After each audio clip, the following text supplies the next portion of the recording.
not quite on their heels yet, but I want them to be unstable. And so I want to focus on the things that just are a little out of place, the things that are not quite making sense. I'm going to probably focus on those things when I narrate the various events and the various setting notable items around them. So I want to make sure that whenever, like, say, if I have players that are going to investigate a ransacked apartment, and it's already been ransacked once by somebody else, and they're going there because they have an emotional interest within the apartment.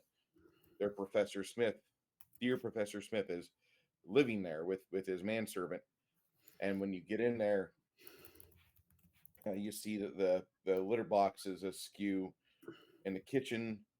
There seems to be some blood in the dining area. It smells very coppery. I want to make sure that they can hear that there's barking dogs outside that are making the environment not feel like it's comfortable. I want them to be aware of the fact they're the ones that are in an area that they're really not welcome. And I want them to make with the fact that they need to do what they are doing, wrap it up quickly, and leave. Okay. What about you, Connell? What are some of the key elements that you take into consideration when determining a location for a horror themed encounter or an event? Depends. I'm trying to unpack this question as fast as I can. The answer I'm trying to unpack the answer I have. I like the whole Scooby Doo answer. Okay. Scooby Doo, from an RPG point of view, has some of the best places to put your characters. Haunted mansions, haunted theme parks, haunted this, haunted that. And if you can take the potheads out of this scenario, because that's what Shaggy and Scooby were, I don't care what anybody says, you have some very interesting locations, the graveyard, and some of these are just been overplayed. And I do agree with it, with the mansion or the castle, but these are classics. And it is that time of the year. If you're doing a Halloween type campaign, maybe we should go back to the classics. Castlevania. Castlevania meets RPG meets Scooby Doo. So I try to take it from there. I mean, and it's also setting the mood.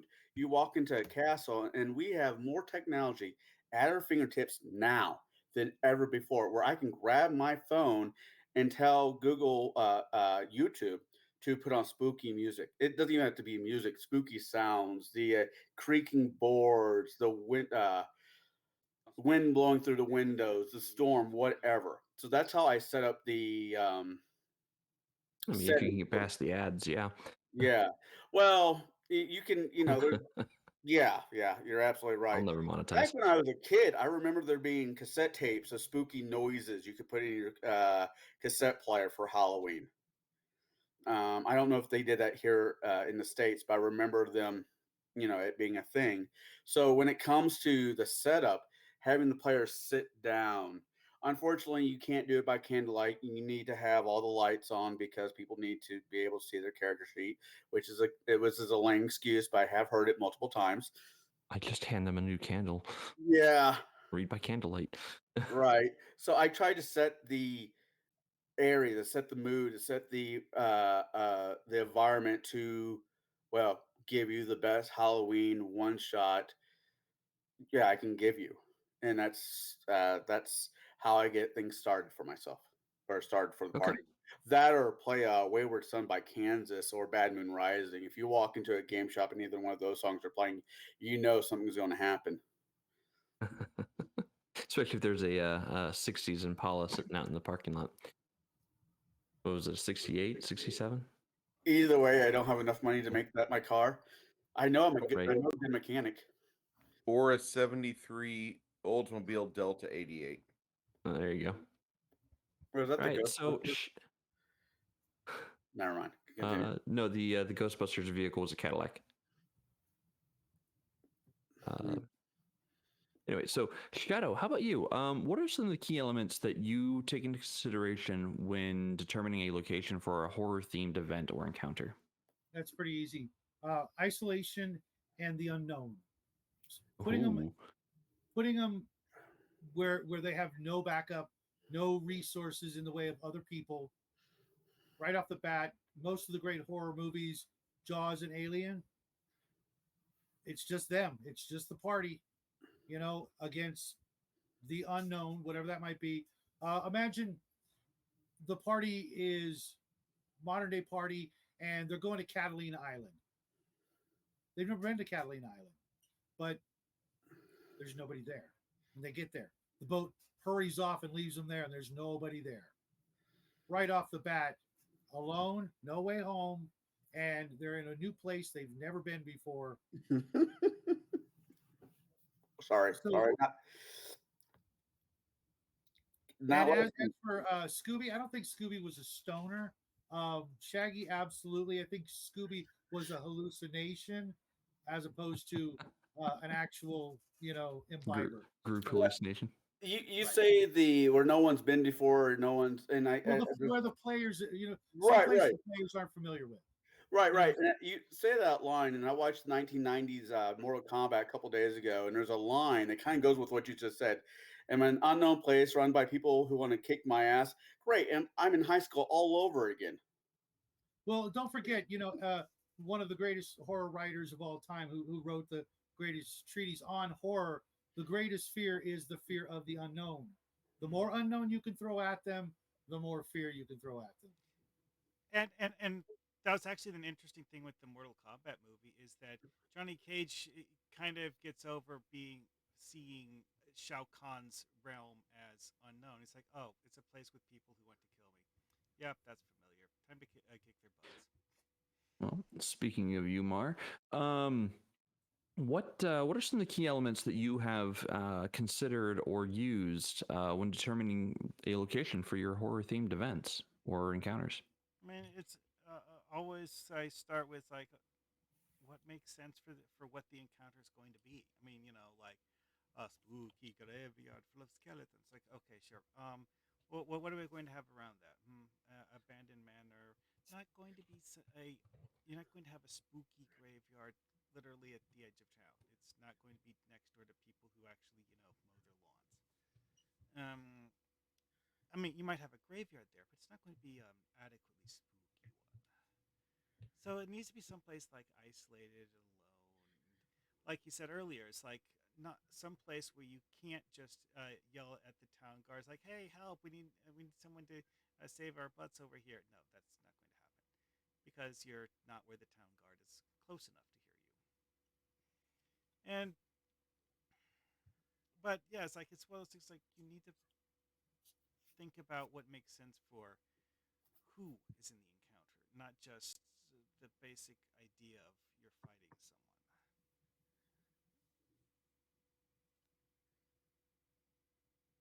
someone. Hmm. Okay. So, all right. So I've got some ideas on what you consider for key theming elements. So how about we describe the techniques that you use to create an eerie atmosphere in your horror themed locations? Shadow, I'm going to start with you on this one. What descriptive techniques, or can you walk me through some of your descriptive techniques, for your environments, for your eerie environments? Well, you start with probably lighting right off the bat, because limiting. I know this is going to sort of take away from one of the questions later on. But right off the bat, the first sense is lighting. So when you're describing things, you're going to go with lighting. Now you could go with it's dark and spooky, kind of traditional dungeon crawl sort of thing. You need your torches and your lanterns.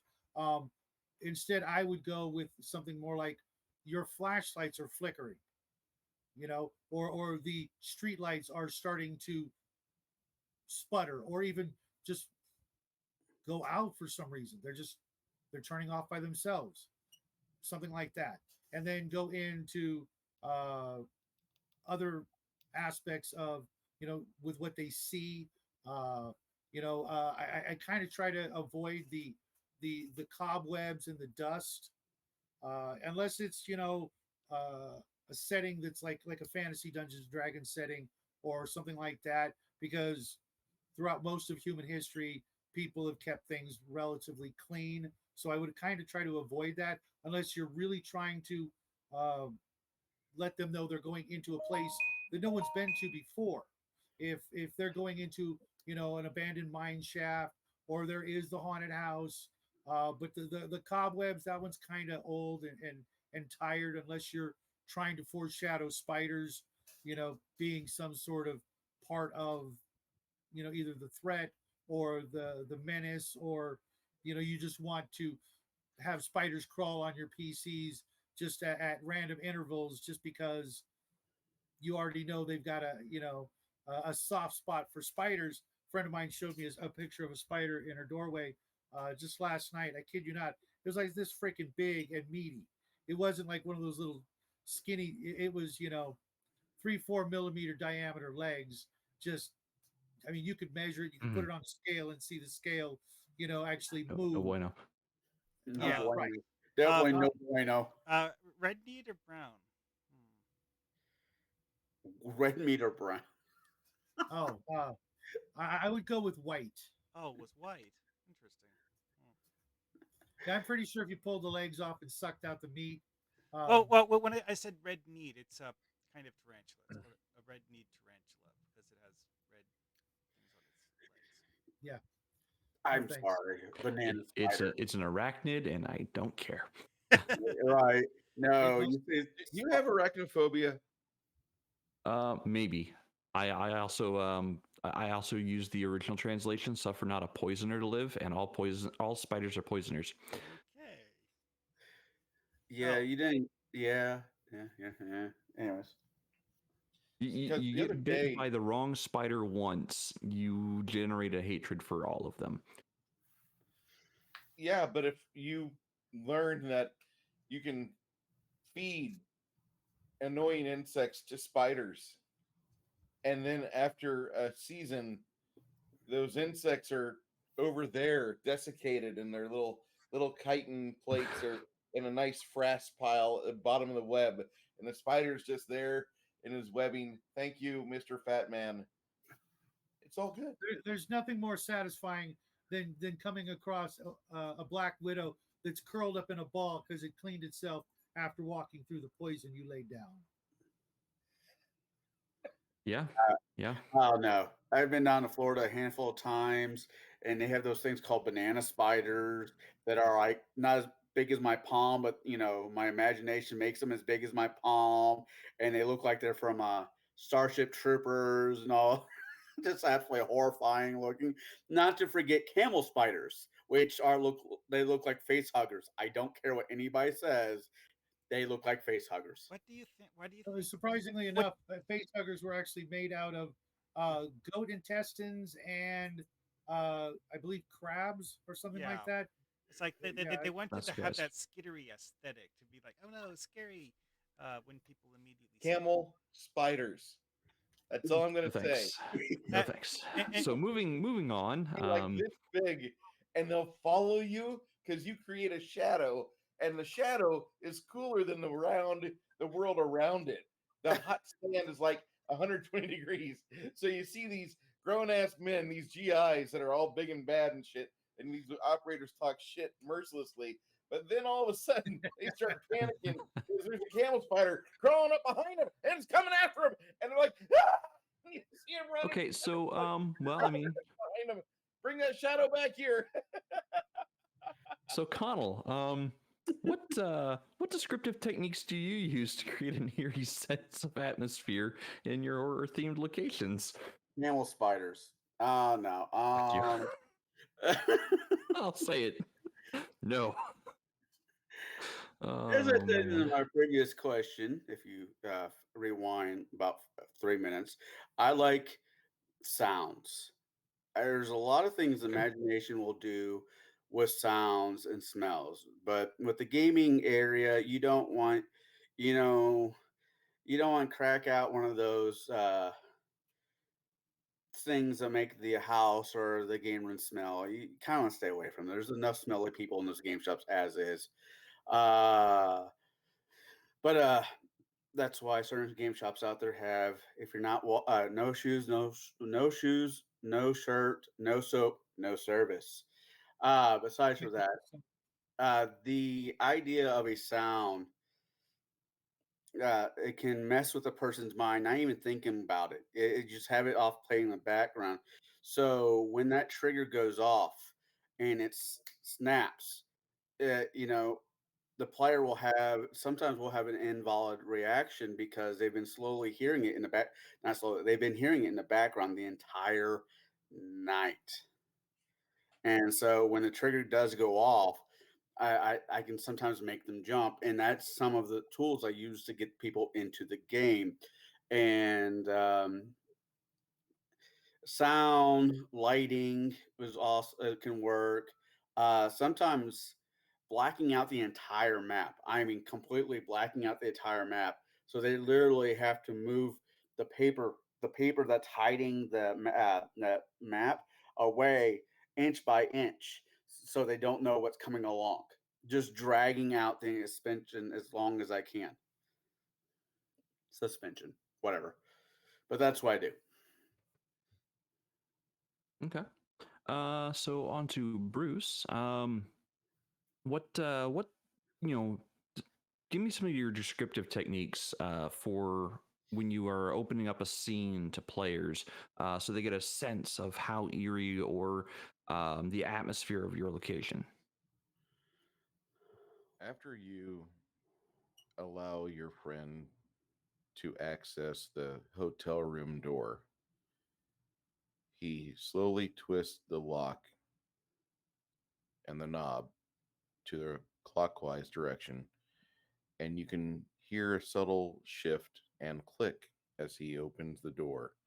All the noise of the outside world beyond this building seems to fade away as the oppressive silence seems to weigh down upon your shoulders.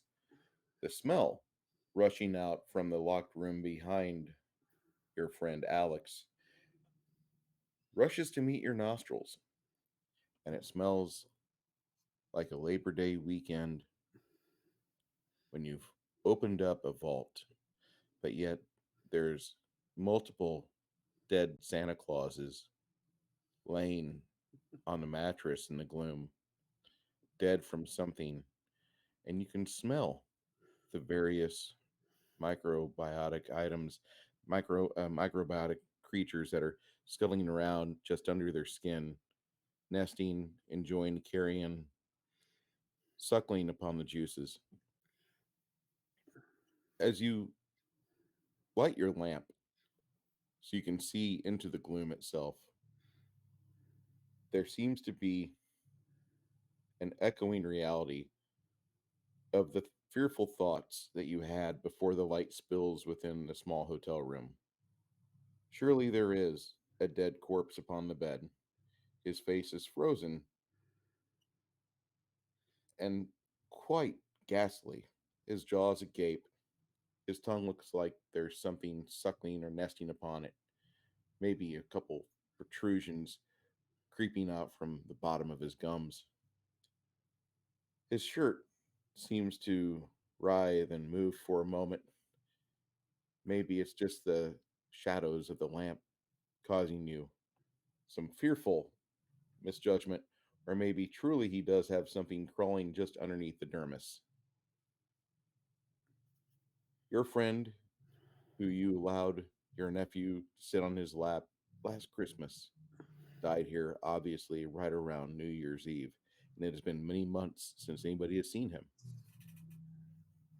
And now you can see part of his hips shift as something molts and adjusts itself under his skin. Some sort of terrible chrysalis seems to be awakening as its spring is being sprung. How's that? That yeah, that's descriptive. It definitely gives me a sense of what is happening in that room. Um, well done. And you invoked quite a few of the senses there. Uh, very well done. Yeah, I've got it pictured in my mind now, as I think most of us do. Well, that's not a safety card that he's looking for. That's where the fuck did I bring that torch? Where's my alcohol? And No, no, no, no. damn it, woman, where did It's you put my super suit? it's a when do I get to use this at play? Hmm. So, all right. So you've given us this really great description. And you've invoked a lot of senses. How many senses do you try to invoke in just one description? I'll go for 4. If I can Okay. get all 5, that's great. I go for 4. Okay. Well, I mean, you've done a great job with the senses that you did invoke because you got visual, so the sight lines. You've got, I believe, yeah, there was definitely sound, the suckling sound, and the scent, and the auditor or the smell. So yeah, you invoked quite a few of the senses there. The only one that I don't think was evoked was touch or feel. The weight upon the shoulders was the only thing I could really come up with. Okay. That's more cerebral than Okay. physical. But True. yeah, no, I like it. That's awesome. I like it a lot. Sorry for you, Mar, that you're gonna have to follow that act. But how do you describe some of, or what descriptive techniques do you use? And can you give us an example of how you open a scene for your players in a horror themed event? Well, start with a basic description. Like you open the Can we door. turn his volume up? Yeah, Okay, fine. I'll 100%. talk louder. I There you start go. with a basic description. You open the door into a dimly lit room. The only light is the flickering candlelight in the hallway behind you. You step forward into the room and you feel a slight crunch under your feet. It's not bones or anything you can see, but it feels kind of slippery somehow, even though it's not wet. And, so on like that. It's like just the specific details that you give when you do a description like that, you put in things that you want the person listening to pay attention to. Like, for example, it's like the thing I mentioned, like stepping on something. It's going to make the people listening wonder, what did you just step in? And you know, Okay. it's also a good way to like set up the plot though, is because you mention things that you want to come back to later, because have a floor that's covered with something that makes crunching noises when someone steps on it. On one hand, it gives you the impression that the door hasn't been open for quite a while, and you're the only person who's been in here for quite a while. But it also makes you wonder, okay, so what has been in here that wasn't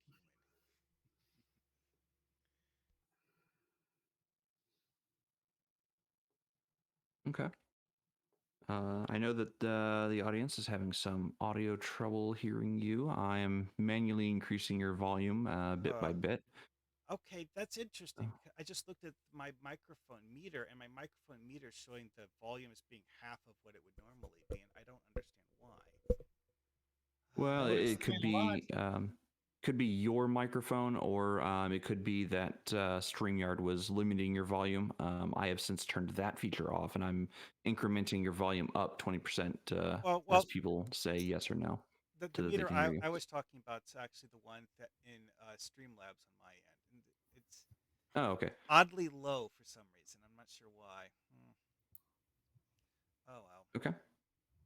Guess I just It's remembered to talk it's louder. definitely No better worries. now. All right. Well, I'll keep a monitor on it. If people, if you out there in chat can't hear Mark, just let me know, and I will continue to increase him by at least 10 to 20% every time until he's too I've loud. had this issue in the past. It's like I record a video, No worries. then play We'll, back we'll, and see my own voice just like go up and down in volume, and I have no idea why. sometimes the programs we use aren't cooperating. Sometimes it's a technical issue, but don't worry about it. We'll move on, and we'll get to the next question. Quick So, question before we get to the next yeah. question. I know we kind of touched on like 2 questions here. Are we going to go back to the Mhm. 5 senses? Well, some of it, yes. Some of it's actually going to lead into the next few questions I've got specifically. So the next question actually has to do with lighting and visibility, and whether or not it plays a significant role in your environment. Now Shadow, since you've led on this, led into this, I'm gonna let you answer this one first. How important to you is lighting and visibility for your players in your horror themed environment? It's crucial. Not Okay. only for the fantasy or fictional environment that the players are imagining, but I also highly recommend, if you're going to run a horror game, turn out the freaking lights, as many as possible. The I need to see my character sheet. No, you really kind of don't. If you're playing a horror game, you should know your character well enough, because all you need to know is, a couple of stats and what's in your hands. That's it. I mean, maybe, your skills if you're going to run away or fight, or maybe, examine closer. But I really absolutely recommend turning out as many lights as possible. And if people need to see their character sheet, they probably have these. Turn it on, look at your character sheet, 30 seconds, turn it back off, or have some candles. But there needs to be no light behind the players. I want my players looking at the other players, seeing darkness behind them, and vice versa, back and forth. Okay, um, in the actual game, what the characters are seeing, the less they see, the better for a horror experience. If you're, I mean, now mind you, if you're doing a horror experience in like a brightly lit mall, you can do that. That's totally possible because you're incorporating the element of isolation, or in an unfamiliar location. Sometimes that sort of brightly lit area, or even like a carnival that's abandoned, but all the lights are on and the rides are going, and you've got all the noise and all that going on, but there's nobody there. There's something wrong right off the bat. They're going to be like, "Where did everybody go? Where's the evil clowns waiting to jump out at me? Because they're probably the only things here besides us." Type of feel. I want Okay. them to have to really, tell me exactly what they're focused on when they're trying to look at something, so that I can then go into details if I want to give them clues, or narrate, the details of the item or the location or the thing that they're looking at. Otherwise, I want it all foggy in their mind. I don't want them, picturing the bulkheads or the hallway. I want them to just feel isolated and in the dark. Okay. What about you, Mar? How much does lighting and visibility come into play in your horror themed environments? In real life, sometimes to dim the lights. None of the gaming groups I've played with actually really were into that sort of thing. Although decorations maybe, but not really like oh we're doing a spooky game, so it's time to turn out all the lights. Nah. Okay. So, I mean, how do you manipulate these elements, this visual element at your table? Like, give me an example, like what you do if the players are going along in whatever environment they're in, and everything's brightly lit. Like, do you ever suddenly plunge them into darkness? Do you fill the area with fog, or play with other methods of limiting visibility? I mean, in the game, that's part of like describing it. It's like it's like Mhm. you're in the graveyard. It's spooky, and oh yeah, by the way, the fog is thick enough that you can barely see the trees halfway across the graveyard. You can't actually see how wide the graveyard is because the fence disappears into the fog before you. That sort of thing.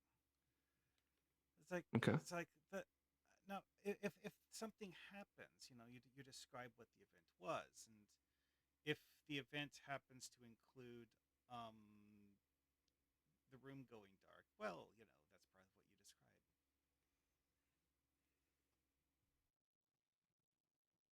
part of what you described. Okay. So Bruce, how about you? Does lighting and visibility play a significant role in your scenes during a horror-themed event or encounter? It's very difficult when you're running a over the web BTT or StreamYard assisted style event and you're trying to run horror. It's very hard to do that. You have to have total mastery of the weather and conditions to provide accurate internet transfer data. I need to have everybody tuning in. I need to be the most important thing to that person that's involved with the game right now. I can't have them worried about like what's going on in the next room or have their wife watching some miserable fucking streaming service. I can't have I've got to have them in an isolation booth. When I'm able to control my environment where my players are here at the table that I'm at,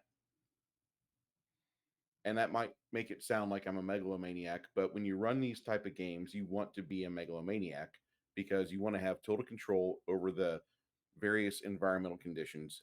I prefer to have, if I can, I'll get some Coleman lanterns and I'll have them be the light sourcing for this. I won't be using, if it's a horror themed game, it's theater of the mind.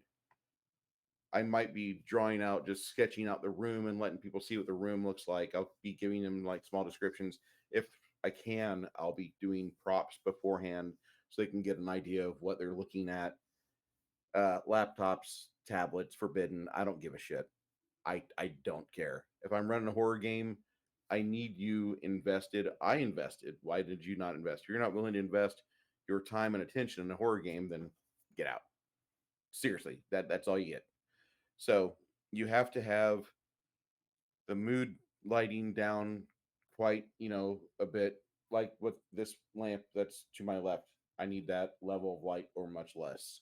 I need to have white light just secured. None of that. Preferably dim lamps around the room, enough to where we can see what we're writing, see the dice, and that's about it. I don't want to have big fluorescent bulbs humming, crackling above us.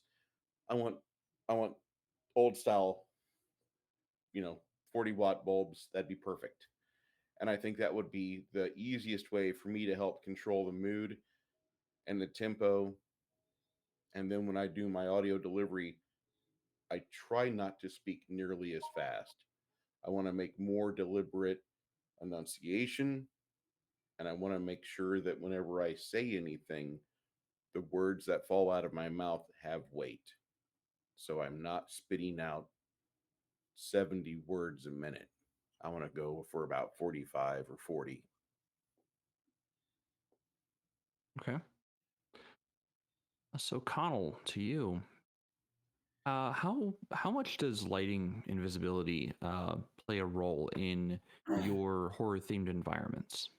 Real, it really depends on a couple of things. One, is this a house game? Am I playing at your house? Am I at wherever apartment, or is this a game at a shop? Because this is really two different questions. I can dim the light or turn off the lights and have candles or your projector light going at your place. I can do that. Game shops, depending on the game shops, no, not really for legal issues, but there's ways around it. When I was working in Missouri, as I've yet to talk my current boss into do it, the shop bought a fog machine.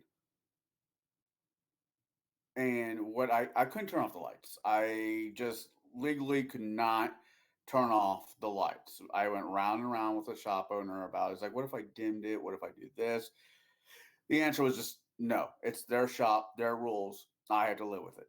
But he let me plug in a fog machine, and I had it where the fog was coming down a flight of stairs into the room. So it kind of gave at least some kind of feel to it.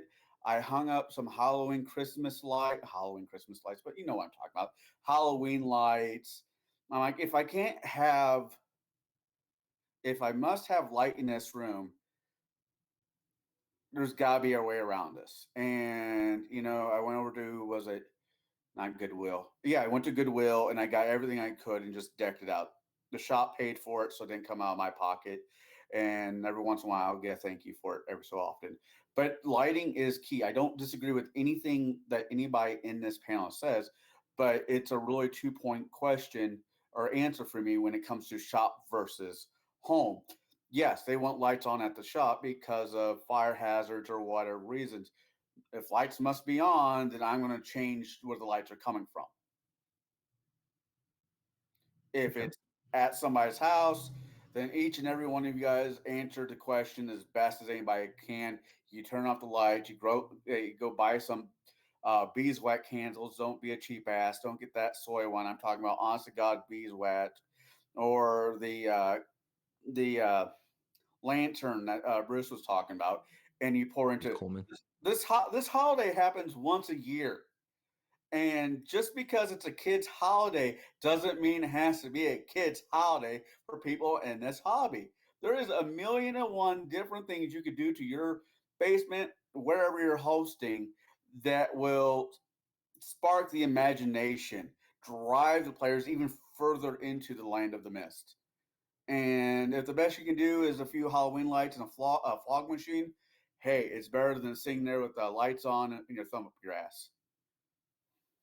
So, and I'm going to go ahead and throw my 2 cents in on this one as well. So, when I am running a game, yeah, I've got dimmable lights here in the tavern, and that's because I have a projector that sits right about the middle of the room, projecting my map, for any type of encounter maps, down onto the table, onto a pillowcase, a white pillowcase with cardboard in it, so that it's a nice flat map area. Um, that's how I project my maps, or run my maps. Is just, I find it easier that way because I'm controlling everything from a PC screen on my end. I can manipulate everything within the VTT that way. I do run VTT while at my own table in person, because it's just easier for me to throw the map onto the screen than sit there and draw a new map, erase, new map, erase. I already have everything pre-prepared. But as far as lighting and visuals in the game go, um, I use lighting to my advantage. Now, there are races in D&D or even some of the sci-fi games that get around the whole darkness aspect, but they can't normally get around dense fog, or sometimes they can't get around some other kind of magical or technological effect that is screwing with visibility. Especially when it comes to, well, my haunts, my medieval or fantasy haunts, they typically mess with lighting, even the supernatural lighting, because they are them in fact themselves supernatural. So a dense fog that most times the character might be able to see through with a spell. Well, it's a magical fog. It's not just a fog bank. It's magical fog, and it limits your visibility down. That should give you a sense right there that you are dealing with something supernatural. That's one of the things. One of the tools I use is to be able to mess with players' expectations of what their race is capable of doing, because something even a greater supernatural effect is at play. And now they have to be wondering, well, what else can they do to my normal attributes as a character? I wish, especially in shops, I wish there's a way I can make the lights flicker. Sort of like supernatural. And it's not only supernatural, but there's other shows have definitely used that. When there is something supernatural, or especially ghosts, they flicker. Oh, and we missed a place that you could have a supernatural experience at. We missed the bridge. You know how many haunted stories evolve a damn bridge? 1 and 3. Mm-hmm. In A Woman in White. Oh, first episode of Supernatural. Yeah, I'm liking where this is going. Me, I prefer the depressed teddy bear. I mean, nothing more scary than a depressed teddy bear that blows his fucking brains out. But that's Well, just no, me. it's not blowing its brains out. It's blowing its stuffing out. Yeah, There's a stuffing difference. out. But why? Yeah. There's never a bad time to play Blue Oyster Cult Six Nations. Yes, there is, but that's not the. This is not the show for that.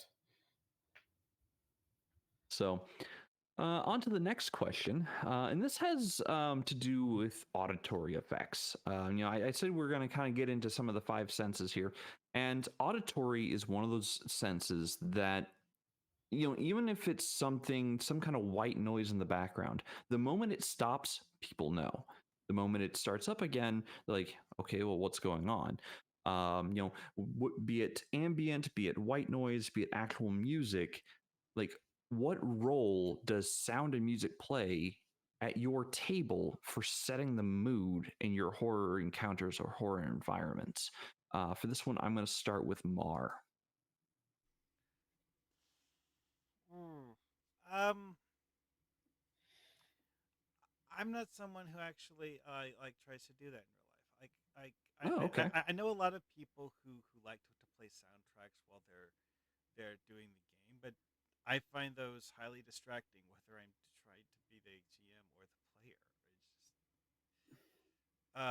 not something I ever found to be something I like. Ugh. Okay. Well, I mean that's fine. Um, and some of these questions are going to be hit or miss in that way. Well, And not everyone uses sound or lighting at their tables, and different strokes for different folks. I mean, So I get the idea of it's like instead of describing the sound of wind whistling through the trees, you just like play an audio clip. But No finding shit. finding enough audio clips like that is something I always found to be real pain in the and trying to actually like put them together. It's just so you can play them on cue.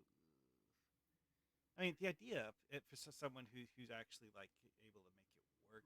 Hey, go for it if it floats your boat. I mean, back in the day before YouTube had so many ads, I would actually have on a Google, was it a Google Plus or even a Google spreadsheet? I'd have hyperlinks to specific auditory effects on YouTube, and I would just click the link once, and it would send my PC there, and then suddenly the sound's playing throughout the room. I can verify this. So. What about you, Connell? What role does music and sound play in setting the mood for your horror encounters or environments? Even before, if it's a Halloween game, and God, do I love Halloween games. I love having Halloween games even more than I like having gaming on my damn birthday because I'm just a big old child, right? Halloween games start before you get into the shop or somebody's house. It's a mindset.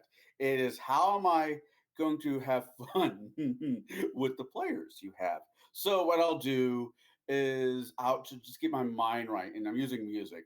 Is I will listen to the right type of music, and not emo. I want to cancel myself bullshit, but Blue Oyster Cult, as Shadow said, or the right kind of music just to get my head there.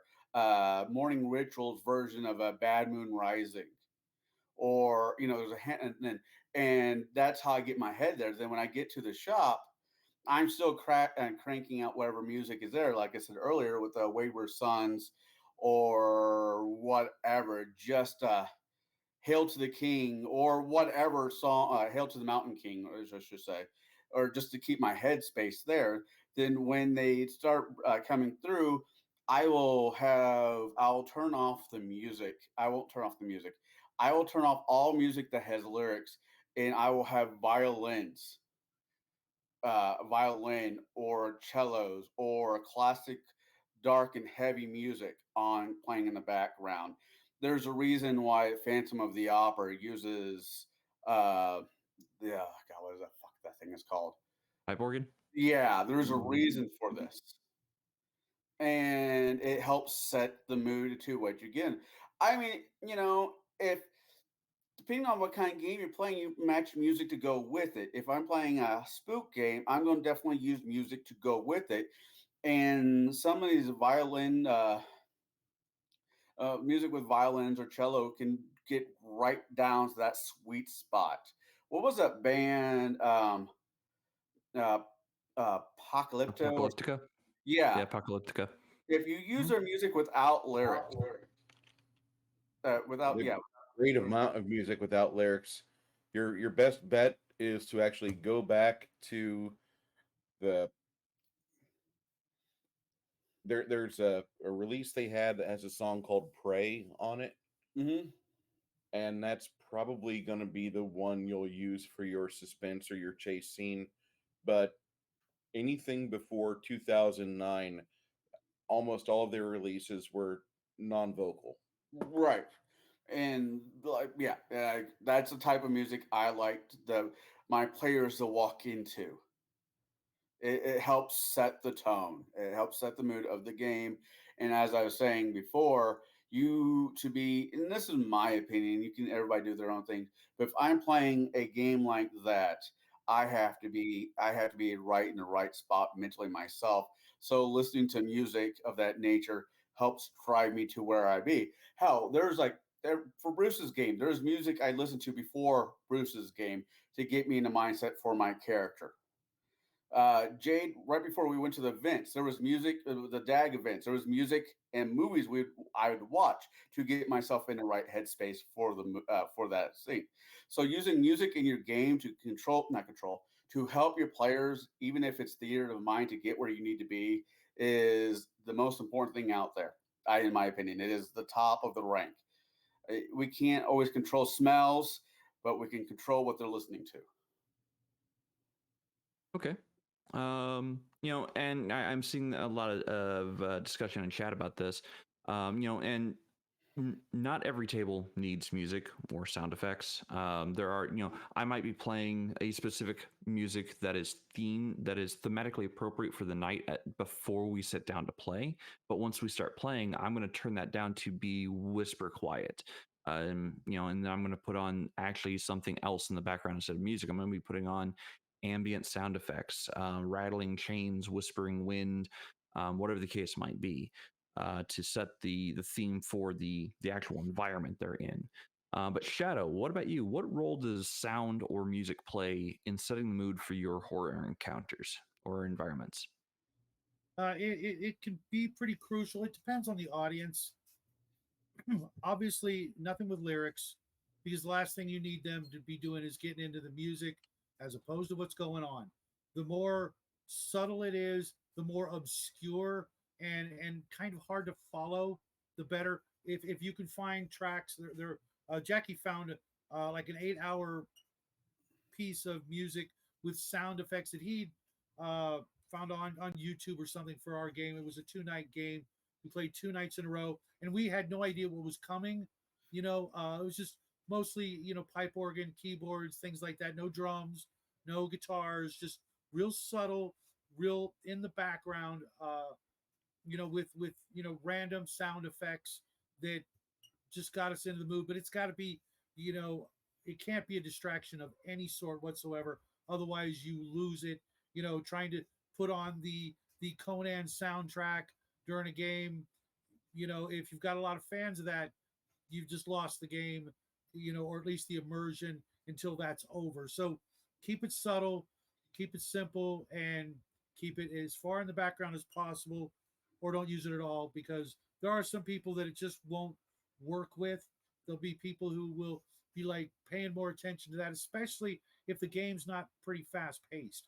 If you've got like 6, 8 people in the game, they're they're going to drift off and start paying more attention to the music.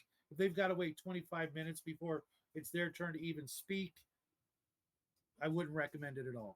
Keep them in the dark. Keep them, actually listening for things that aren't there. Connell, you Okay. wanted to add something? Yeah, there is an old opera song that's been played in a lot of horror movies. Something Fortuna. Oh, Fortuna. O Fortuna, which is actually a monk drinking song. It's not the Antichrist that showed up, but the way they have abused this song over movies and whatnot as a It really it does have a haunting so tension to it. right before the big bad shows up. You walk Mhm. into a room that has lines of men with robes on. You slowly, as the characters are getting closer and closer to that door, you slowly crank up the volume until right when they open the door, boom, it's right there. It's in their face. And I'm not criticizing anybody in chat who watches later on or now. There is several thousands of people who've never heard this song, who have no idea what this song is because one reason or the other, and I'm not going to make fun of nobody over people, but this song should Uh, have this song is amazing for your um It's part of the Camina Burina, I believe. yes. yeah. It is. I'm just tripping over my words. The song is amazing, and it is perfect for the lead up for the big bad. If you're doing the cultist and the big whatever the big bad is. Mhm. Yeah, it's very it's very intense, and this is part of the music theory behind it. Is the strings draw a lot of tension, a lot of audio tension, and it has this effect on a lot of people that it just kind of makes them feel tense, like something's about to happen, and then you get the big booming, the or vocal chord that goes into it. Um, and it's the sudden release of the tension, and then again, as you said, it's the big bad shows up as soon as that uh, vocal cord hits. I've seen people use that at tables before, and I'm like, oh, okay, I see where this is going. But you're right, it and the strings building up that tension, does kind of set the mood in a way, for at least those who appreciate and can actually gain that, or glean that tension from the strings. So Bruce, how about you? Do you use sound and music to set mood at the table? Actually, I will abstain from that. I might put on some soundboards that will have like rattling chains or whispering willows or things of that nature. Uh, the you have to have it down in volume because I need everybody to hear each other. And I found that one of the best ways to actually get the point across for various things would be finding the old Daggerfall official soundtrack. And for some odd reason, that doesn't get me claimed whenever I've done that. Or I'll find some non copyright audio for what I'm looking for. And there's a lot of that out there. And I'll open up another tab. I'll start to play that, but I'll drag the volume down to be audible, but not jam. And that way everybody has that in the background. I don't really Yeah. like So to do that. That's the reason why I'll do that is like when we're wrapping up a fight, not for when we're doing investigation or there's a spooky situation. It's a Halloween game. Let me bring out the Vincent Price laugh. I don't want to do that. I want to. I need like just a few rattling chains, maybe wind going through a forest, and do that. Have that repeat itself about every 4 minutes. There's a few videos that are like 10 hours, 12 hours long on YouTube, and you can just play those in the background. And I've had no Tabletop problem with that. Audio is another site you can go to for that. Yep, yep. Uh, I really wish the Quake soundtrack from 1997 was copyright free because there's quite a few tracks on there that are just very evoking. They have like water dropping in the background. You can hear like the creaking of the metal, the chains going back and forth, and just the occasional scream, stuff like that. That would be the most I There really want.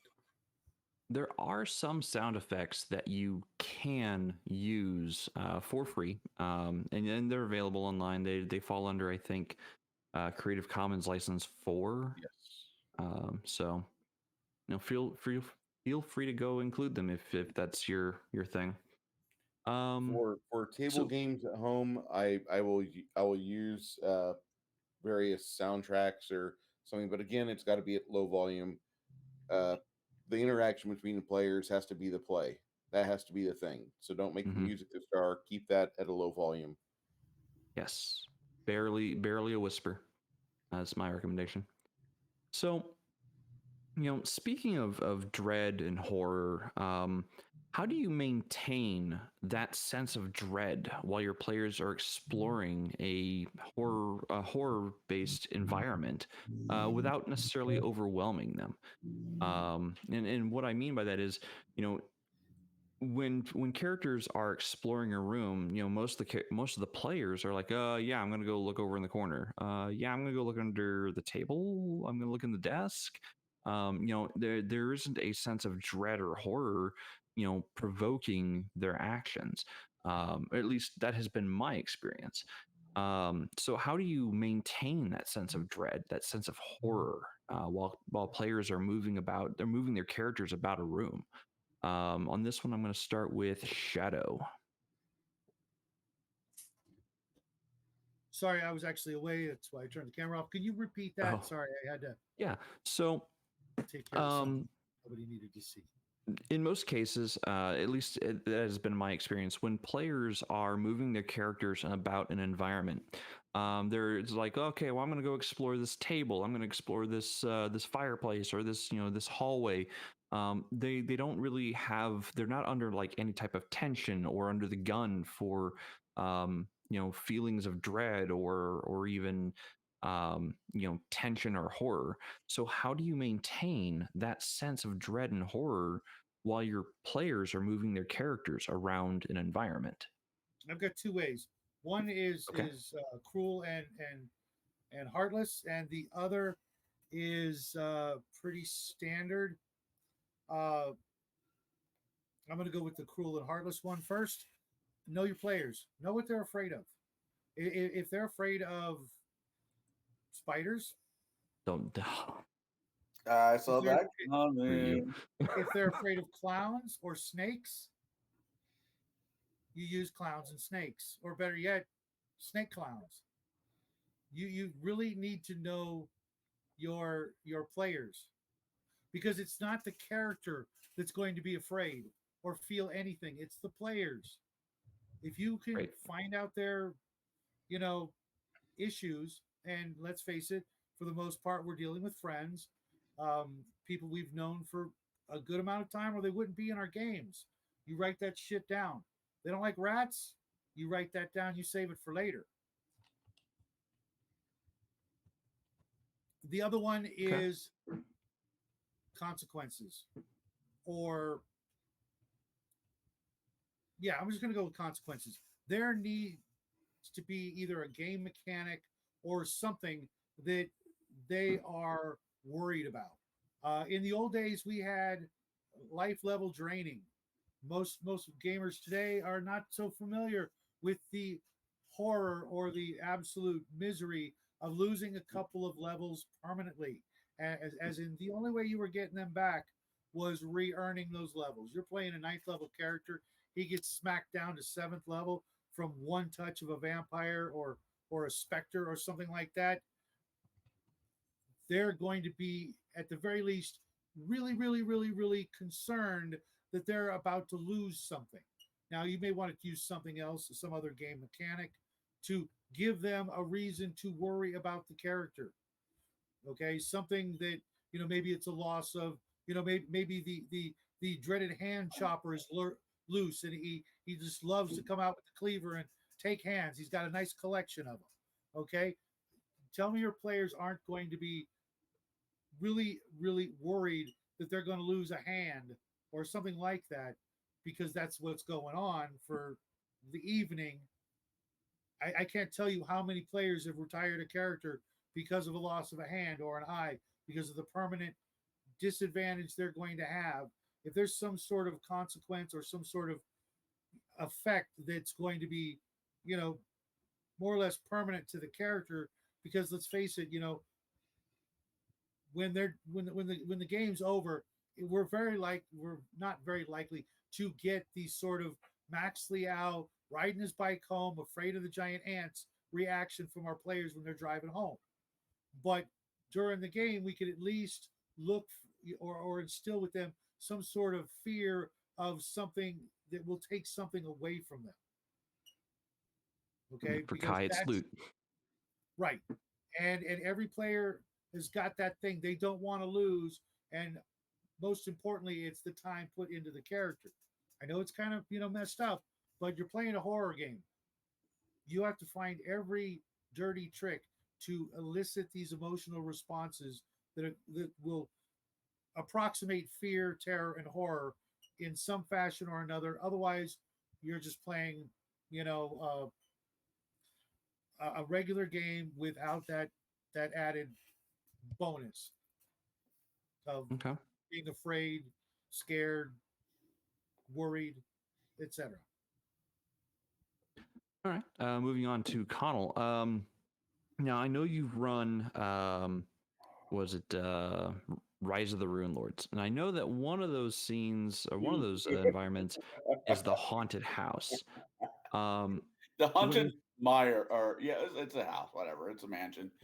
yeah, when the players are moving their characters about this haunted house, this haunted mansion, what is it that you're doing to maintain the sense of dread or eeriness within the house? Like what do you do? Pathfinder Rise of the Rune Lord introduced the concept called haunts. And most of them are just really bad. I mean, well, as a DM, I torqued them a little bit, so they're all kind of really bad. But there are will saves that you have to make, and if you fail your will save, wherever the haunt is, it just kicks off. For example, I had a guy who picked up a little toy rattler in a part of the mansion, and he failed his will save. And he's like, "Oh my god, I gotta go save the baby! I gotta save the baby! I gotta save the baby!" So he runs through half of the building, up 2 flights of stairs, up into the nursery, only to find that there is a baby. There's a crib with what in his mind he sees a baby that's been not just I don't know what the right way to put this.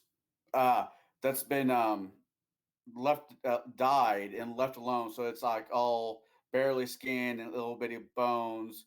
And because of this, he's like, life is not worth living. So he go grabs that baby right away, and he's trying to exit character's life with it.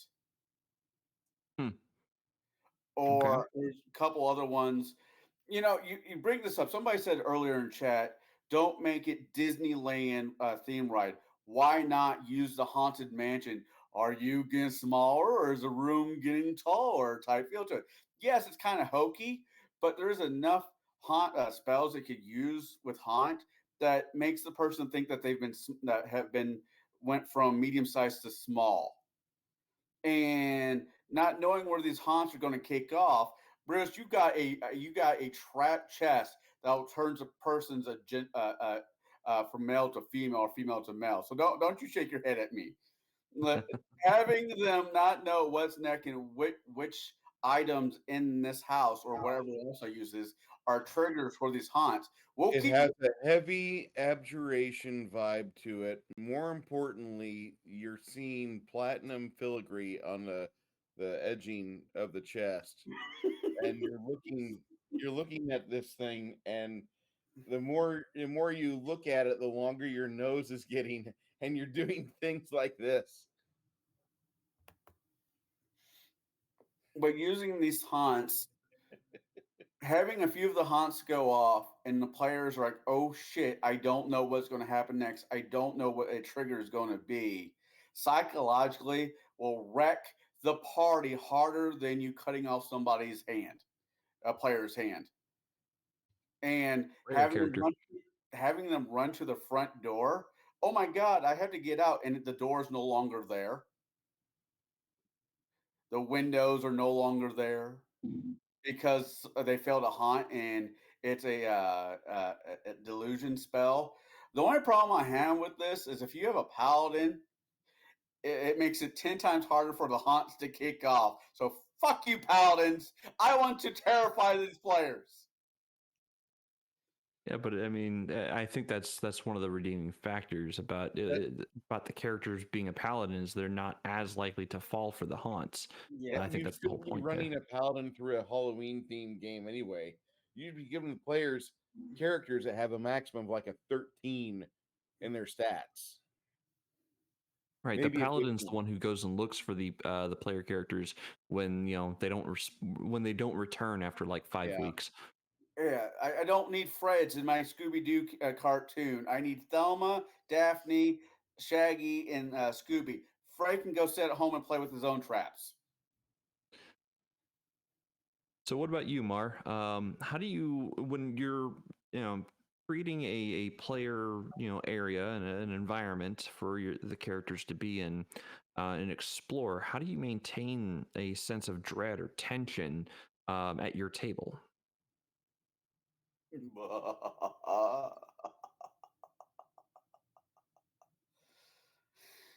Hello, Mar. Oh, sorry. There you go. Do you need me to repeat the question for you? Yeah, just yeah. Okay. Please. So when you are designing out an environment for your characters to explore, how do you maintain a sense of dread or a level of tension while they're exploring said space? Well, you don't describe the environment all at once. You describe it a piece at a time. So, if, say, I use that example of a small locked room, you open the room, you see it's dark and dirty in there.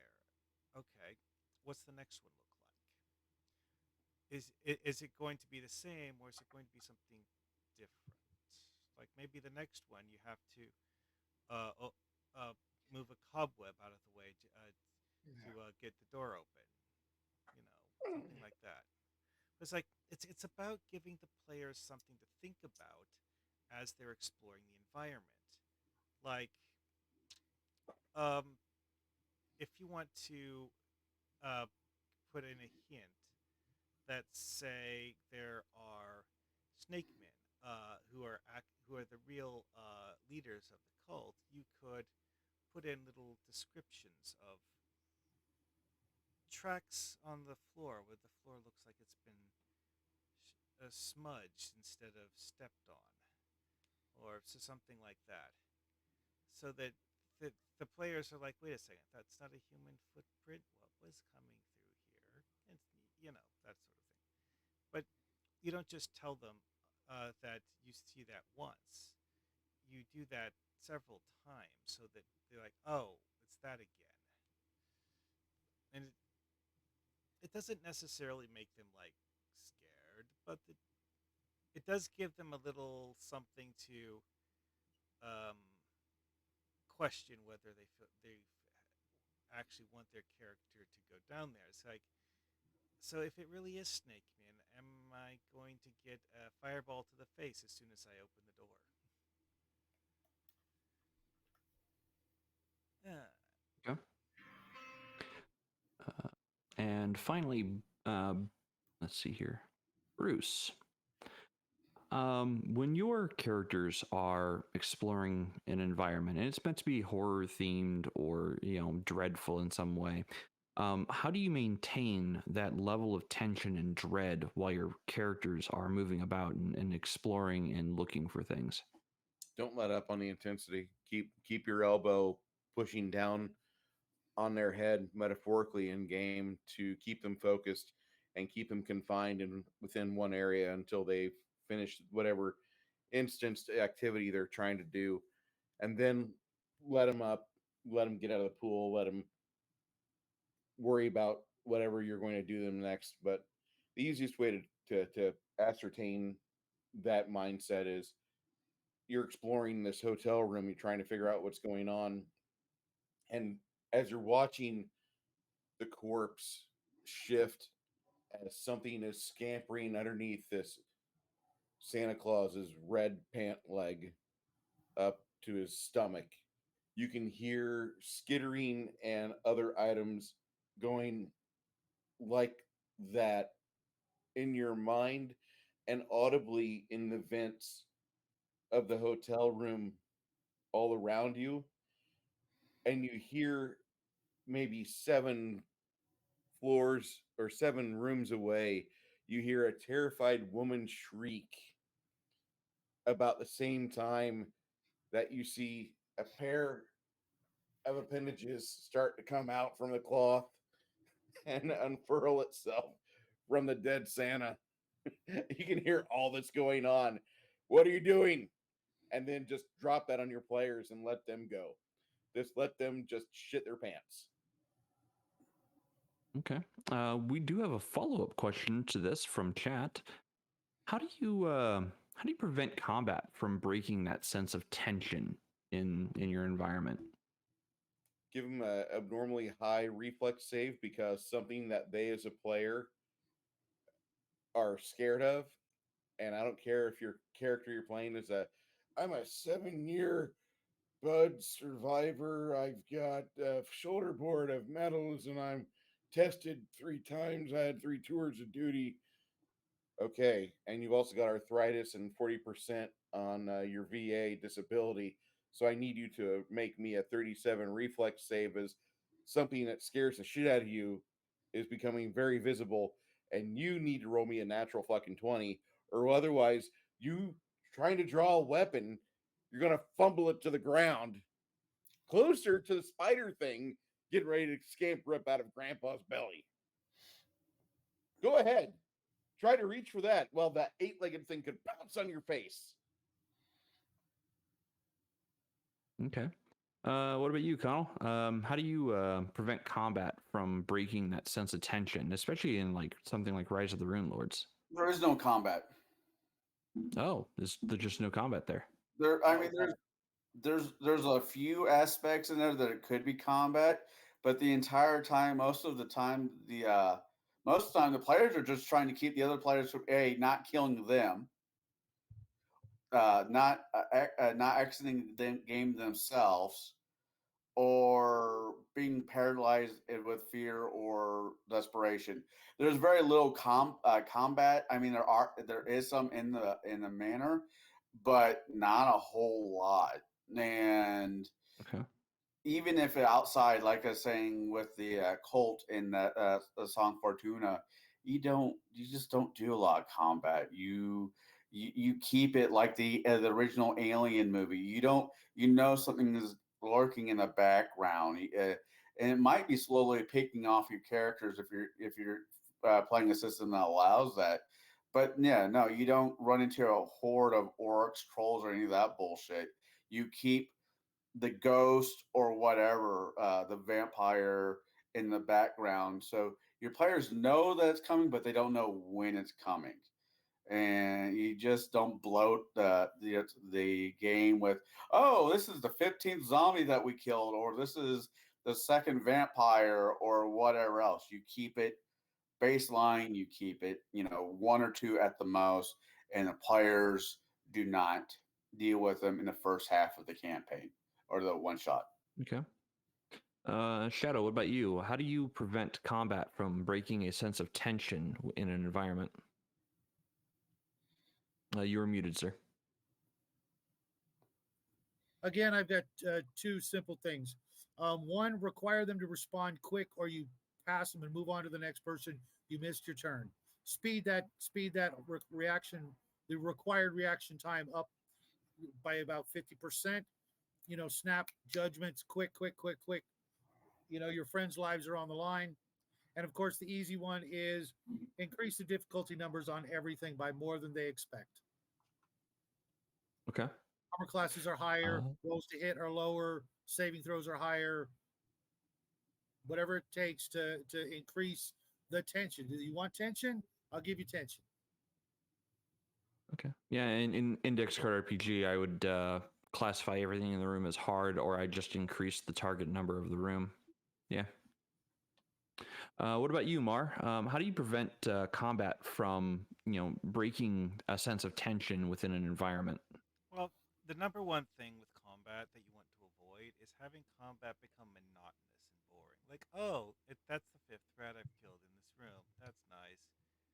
Which, yes, I have actually had games where we did that. And the thing with that particular game, though, was that the rats were actually dangerous. Like, what made that um, tense was the simple fact that if they attacked you, you were probably going to get hurt. And what made it tense is exactly what he said earlier with, it's like, do the players see combat as something that is easy? Do they want to get into combat just to beat up a few loot pinatas? I mean, that's what breaks the tension with combat is having players doing the loot pinata thing. It's like if the players are scared of combat, if they're hesitant to fight things because they're concerned about getting an outcome they don't like, that makes the things a lot more tense. Okay. Like As for like me, for the rats one, actually, one specific thing with that one was we were being very, very careful because of the fact we didn't want to have a bunch of them just suddenly bum rushes. okay. Um, as for me, when my players are in an environment and I know that the combat might break the tension. Generally speaking, if they're exploring a room to find clues or to move the camera onto the next scene, they're not really going to enter combat. They're entering skill checks or skill tests to try to find things. They're trying to make hypotheses as to what is going on. So I don't really allow combat to be a thing until they're ready to confront the big bad guy. Like, sure, there might be an occasional wandering monster in one of the hallways. They might, enter a room where there is potential for combat, but that combat is going to be something that is a knockdown, or knockout drag, sorry, if I've got my words right today, knockdown drag out fight where if the players don't kill the thing within the first round, there's a high potential that one of the player characters is going down the next round. um I make it very intense. I make it a clusterfuck. I make it bombastic and terrifying all at once. You're not just going to walk into a room and go, oh look, it's a swarm of rats, let's fireball it and move on.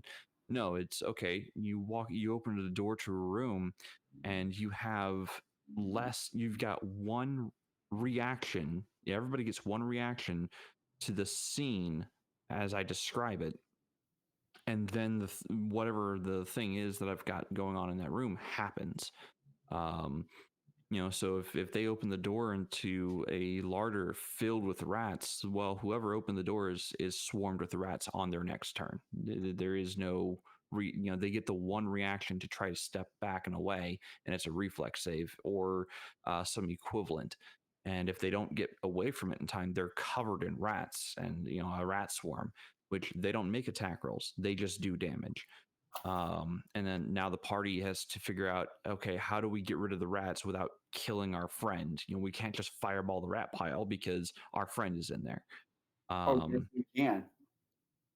I mean, you can. It's not really smiled upon, but Well, I mean, yes, if your normally. friend is going to die if you don't fireball the pile of rats.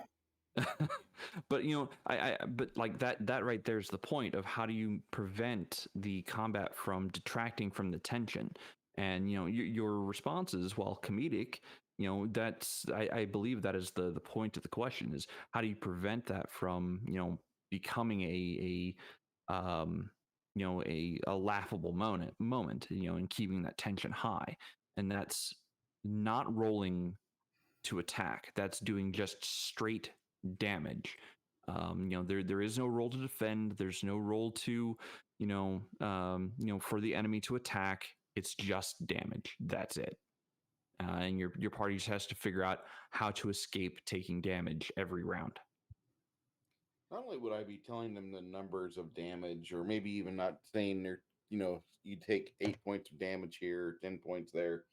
I would be saying things like, as the rats bite you, you can see the tiny vermin jumping off their furry little bodies, and off the mange they fly onto your skin.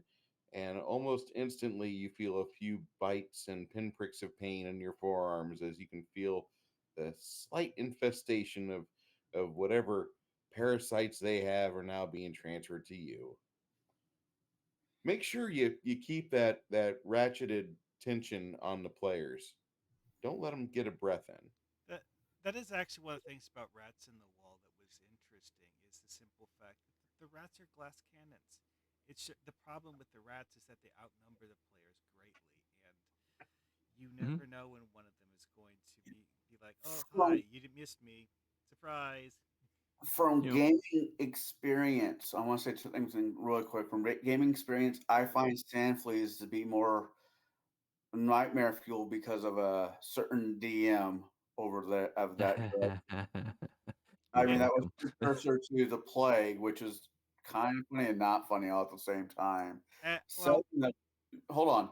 Second of all, I am very much guilty of this. If I'm going through a very a tense session, or I will crack a joke because that is my default, and it's a lot of people's default. I've been told where once they get through humor is a cure all for most things. And if your players are going through something very tense, the way that Merhawkman talked about with the rats, or what anybody else has said, and you got a player at the table that cracks a joke right after, don't get mad at the player. That is just his mind finding the quickest reset button that is possible. He's not trying, in my opinion, he's not trying to take away from the game. His brain just needed a reset. That's why you find people, as much of it is not appropriate, you find people making jokes at funeral. They're emotionally needing a reset button. Great, so I think that should be said, especially for those who are DMs out there. If you got one guy who makes a joke after a very tinsel reason, don't barrel down on his ass. His brain just needed a reset for a hot second. oh well, what I was going to say is I was just going to agree with you about the whole like poison thing because that was actually a thing with the rats and rats in the wall is they can there's anytime one of them attacks you, it has a chance to give you a disease. Mhm. You have no, yeah, I completely agree. But the timing, just the timing, COVID wasn't quite to the States as of yet. There's talk about it. Oh no, it was. It was. But Jade, in his infinite wisdom as a DM, decided, by the way, hey, such and such, guess what? You brought the plague back to you in this town. This is what's going to happen. Yeah. So here's the full story of what happened. I was running Wrath of the Righteous. They were in Module 3, so they were in the Hex exploration part of the game. They had a random encounter with, I believe it was swarms of ticks. Now, everybody in the party is immune, or practically everybody in the party was I was immune not. to actually the disease effect. But just because you're immune to the disease does not mean you can't be a carrier. So the thing with swarms of ticks is they carry bubonic plague, and when you take damage for them, you roll fort saves to not contract bubonic plague. Well, people had rolled low, and they didn't know what plague it was, because they're like, oh well, I'm immune to disease anyway, so it doesn't matter. So they didn't care that they rolled low. So they stroll into town, and then within I think it was the incubation period's like 6 or 7 days. So within about a week, people in their town start developing bubonic plague, and then another week after that, bodies start dropping, and then a week after that, they're burning the bodies because they have no place to put them. There's no undertaker there's not enough undertakers to bury them. So, and this was during 2020, over the course of summer, I think it was, or maybe it was 2021, in summer. And, yeah, sure, everyone's like, oh, well, that's a horrible thing to do, during COVID. I'm like, no, screw that. It's the right thing to do. Take better precautions. But no, so the sense of dread didn't hit until they returned to town the next week, to a town that was dying. And then they didn't realize that they were the cause of it immediately. But then they backtracked and looked at their ledgers, like, oh, what did we do? And then it became a race against the clock, to find enough potions of like restoration and remove disease to bring people back from the brink. And I think that the session went well. My players said they liked the tension, they liked what I had done there. So that is another aspect that you can include in your horror scene, is disease. That can I be enjoy it. I enjoyed it. leveling. I still blame that fat chubby dragon, and you all know. For those who know it was his fault. That chubby ass fat dragon. Yes, the chubby dragon. Donald, do you remember the Black Dragon village castle Whoops. where there was a black dragon on the loose that was finding out what was compatible with his seed? Oh god, that was horrifying. And so everything was part dragon, part black dragon. You guys went through that like a year and a half, 2 years Yeah, ago. I remember. I definitely remember. Yeah, because I brought that up because somebody asked, "How's that?" Jana asked, "How that possible?" And I said, "I don't know where it came out in 3.5 or 3.0. What one? 3.0. 3.0. But dragons can breed with everything. Oh, look, Mhm. there's a mouse. Now you have a dragon mouse. Oh, No, well, no, no, no. There's the arachnid in the Frog God Games monster manual that does like 2d8 con damage before the fortitude save, and that would be a fitting mother for the black dragon's children. I need to get that set up. The other thing you can do to continue to drive tension in a scene is unhealable damage. Damage that just doesn't seem to be able to be healed, whether because it's the environment that's preventing the healing from happening, or it's the wound itself that was made by something that doesn't allow it to heal properly. Yes, Shadow.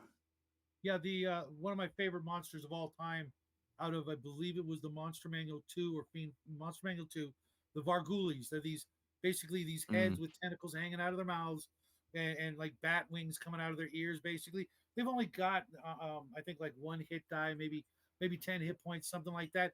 But when they bite you, they do 1 to 4 points of damage that cannot be healed, even with a freaking wish. Okay, and number appearing 1 to 20.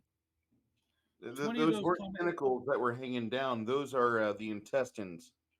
Okay, yeah. The intestines and the kidneys will choke and strangle.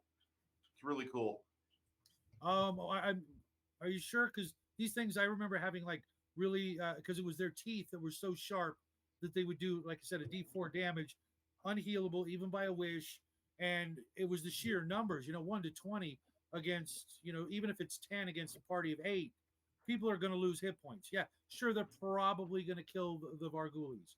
Okay, but they're going to walk away with that with some very interesting scars that are never going away.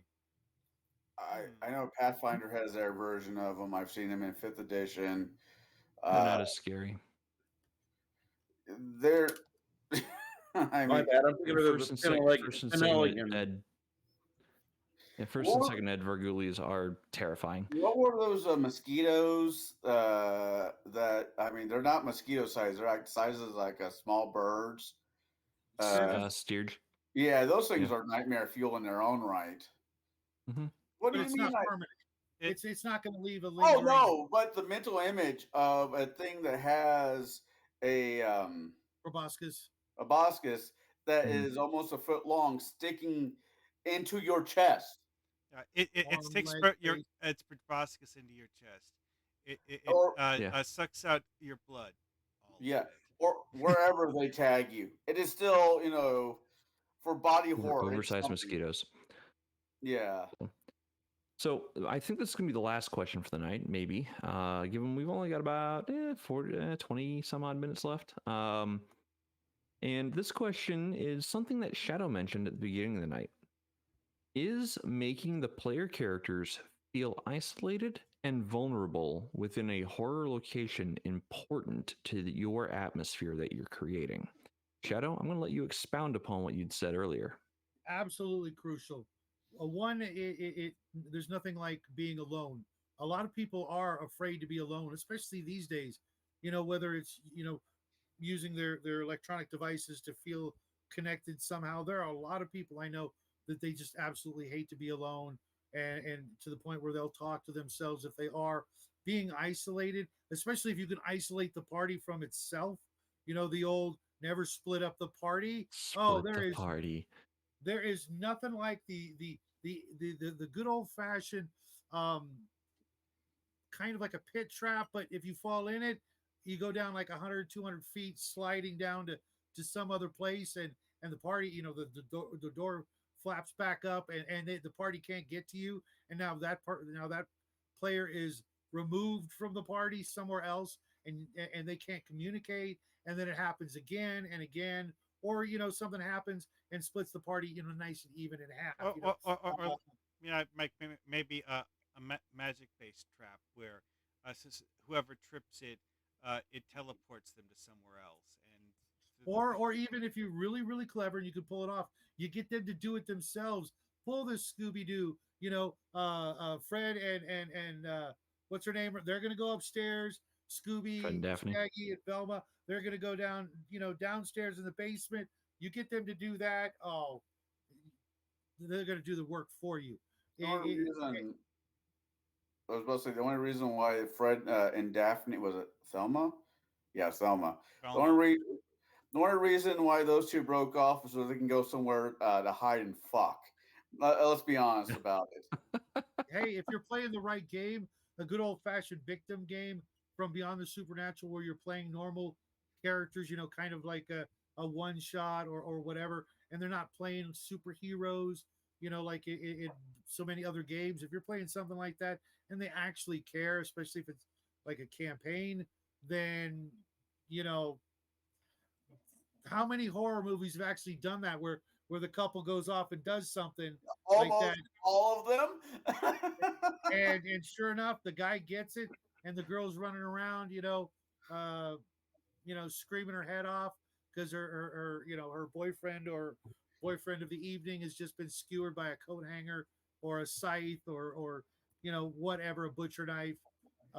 Yeah, isolation is one of your best tools to really instill those feelings. I mean, depends on what part of the act that they get murder on. I mean, the guy is going out with a happy ending. Well, Ah, yes. Betrayal the board game. I see that there, Bruce. that thing I s- mentioned earlier with rats in the walls. Part of that was actually the whole. It's like, oh, you're outnumbered. By the way, you can't get help. Sorry.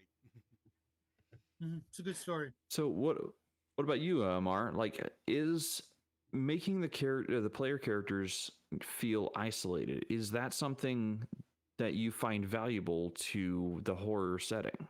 Yeah, absolutely. But I mean, it's not one of those things where Okay. you want it to be absolute. It's one of those things where you need it to be something to restrict their options. I mean, because like I mentioned earlier with the whole like spooky graveyard thing, is that having sit, walking into a spooky graveyard and having the dead come to life and attack you. That's less scary if you can just run out of the graveyard and uh, to tell the town guard about the problem and let the town guard worry about it for you. If you actually have to deal with it yourself, that far different, and that's where the whole like Hmm. isolation thing comes in. It's like forcing the players to actually do it themselves and not just wander off. What about you, Bruce? How do you make your player characters feel isolated or vulnerable within a horror environment?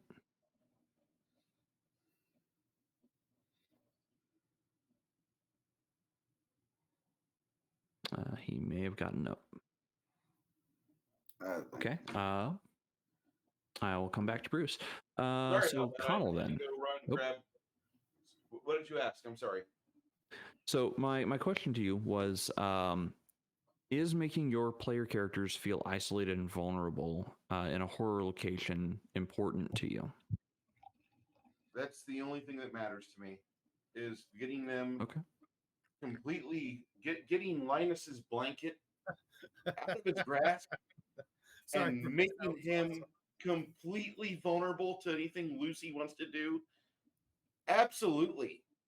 You want to make them feel like they're walking around in middle school trying to hide that awkward boner, and then you've got to like get down into their head, and you've got to bring their worst fear to life.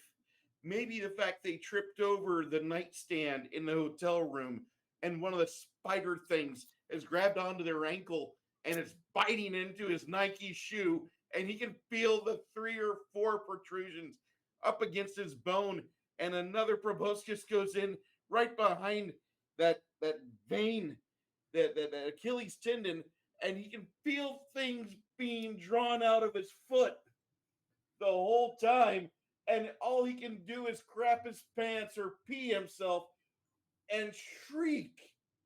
The other players are there watching this thing adjust and settle onto his foot. It's like a 10-pound chitined object, but it's got latches and barbs, and it's wrapping its 8 or 10 legs around his phalanges as you see the hard work of young Chinese kids get torn askew. Hey, Bruce, Yeah. how about instead of being pulled out, something is being put in? Reminds me of a joke. God. Just saying. Yeah, take my blood. Don't put anything in me. You know what I'm saying? Don't put anything back. You can have Okay, blood. sorry It's about fine. sorry about that, Jade. That's fine. It's all horror themed, so the more horrid, the better. I would think. So Provided we don't Connell, go into Legend of the Overfiend. sure. So Connell, when making your because like I said, I know you've run Rise of the Rune Lords, and I know there's this haunted manor that is just absolutely devilish in design. Roger How do you Corman make- designed it. Yeah. How do you make the players that enter that manor feel isolated and alone and vulnerable? Like what do you do to drive home that isolating feeling? If using the base mechanics, see, I'm a strong believer. Just because you have a module doesn't mean you can't make it your own. Especially if you ran it a few dozen times, which is really much has gotten to that point a few dozen times, where I will put traps in certain rooms or loose boards where they fall through the floor and now they're in a basement and they're now separated from the rest of the party, or they go into a room and a haunt triggers and the door slams behind them, or there is multiple different mechanical way through in the mansion as a DM that you can use to separate the party. Uh, the house itself, the mansion itself. Correct me if I'm wrong, Bruce, because I know you ran this. Is a phylactery. He might be gone. All right, so the house itself is haunted as a phylactery. You can't burn it down. They try to bang on the walls, the windows, the door, trying to cut their way out, and the walls slowly start to heal themselves. The glass panes become full again. Just because they're together doesn't mean they're just because they're together does not mean they're not separated from the rest of the world. And just because you have the Fantastic Four behind you, in your opinion, doesn't mean they can't slowly be taken off the board. One Indian, two little Indian, three little Indian. Now it's just you. And if depends on how you're running this and what kind of group. I mean, I don't recommend doing this with kids, especially if you're running it, young kids. I'm not talking about teenagers. I'm talking about young kids. Keep it campy, keep it Halloween, ish to a certain point. But if you're running for teenagers and adults, there is enough. There is enough um, horror movies, literature, whatever out there. I mean, out there that you can steal little nuggets from. For example, I am going to bring this up because I did use it in the first Nightmare on Elm Street when the girl Nancy is trying to run up the stairs and she's slowly sinking into the stairs as she's running up them. But have a player doing it with a player using I don't know a sand pit trap or some kind of mechanic that you can actually find in the game and use will do wonders to the party and making it where they can't leave the place until the mission is done. The separation from being able to leave, not being able to get out on their own choice, but when the house or if it's Ravenloft, when the greater evils decide to let you kick you out, but that disconnection from the outside will do more mental harm to the players than, as I said, anything else will. Okay. One of my favorite things to do, someone said it earlier, is pit traps. I separate my party sometimes via magical means, via mechanical or physical means. And sometimes a player might get teleported somewhere else in the labyrinth or the area, but they'll leave behind a illusory duplicate of themselves, maybe a full-on like doppelganger of themselves, that is working against the party's interests subtly. Not entirely like up against, not trying to just outrightly kill them, but to work them in such a way that the character feels like they're helping, but they're not. And Bruce had it up earlier, Betrayal at House on the Haunted Hill or House on the Hill, or even the Betrayal at Boulder's Gate.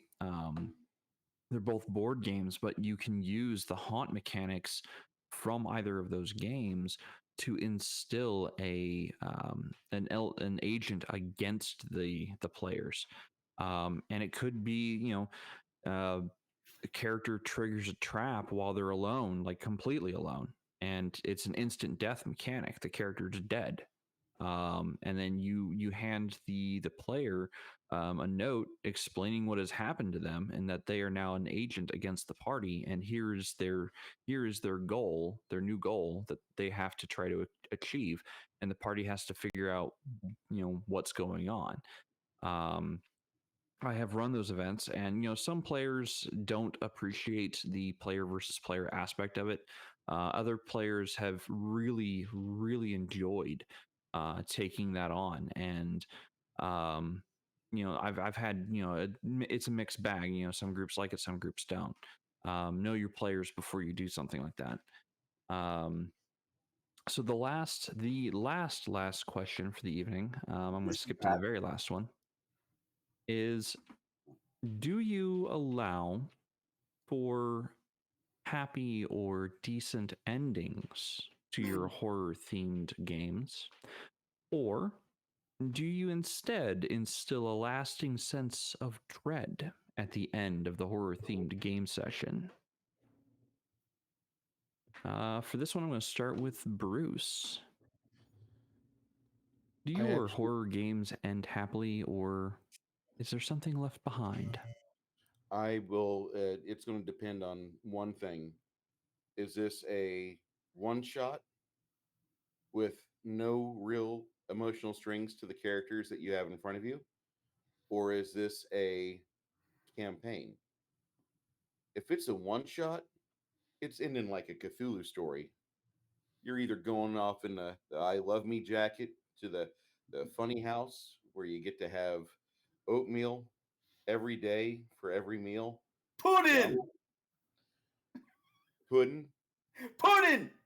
Yep. I love pudding. Oh, God. And Knew that was coming. then and if it's a campaign, it's actually going to depend on how the players performed. If they mostly succeeded, I'll give them a mostly happy ending. You managed to get out of the hotel. Your friend Jeremy is limping really badly in his right foot. Most of his top of his tarsals are exposed. Something looks like it's been put in right behind his ankle, next to the Achilles, and the sun is rising as the smoke is curling from the ruins of the old Holiday Inn. I've been there. So you can look at that of one way or another. I mean, I would prefer to continue that in the next session, but the entire time tonight, I was planning on talking about our experience with the first adventure in the Horror on the Orient Express. Hmm. And the way that starts off is that you finally find your long lost professor buddy, Professor Smith, and his manservant. And there's a group of people that have been dying around them. It looks like every time you find a corpse, it's the same corpse. Four identical bodies at the total of these. And once you find where your friend Professor Smith is, he's beaten up and he's bleeding out. He's not feeling good. And he gives you the directions of where you need to go next. And he tells you that the cultists of the Skinless One have been besieging him for the past 6 months. And the players make their way to a location and they happen to find that there's a American flyer train set there with a figure eight pattern with varying levels with the trestles set up so the train goes up and down and over things.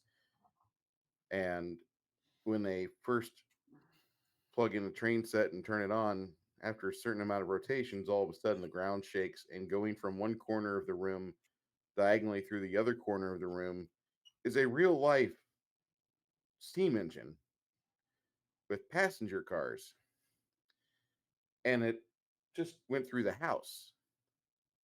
The players didn't realize it, but they summoned it. When they look at the engine, it's got some sigils and runes on it. So sigils and runes on the passenger car track. What the fuck did they just do? Well, obviously they summoned this thing. They need to go in and see what's going on.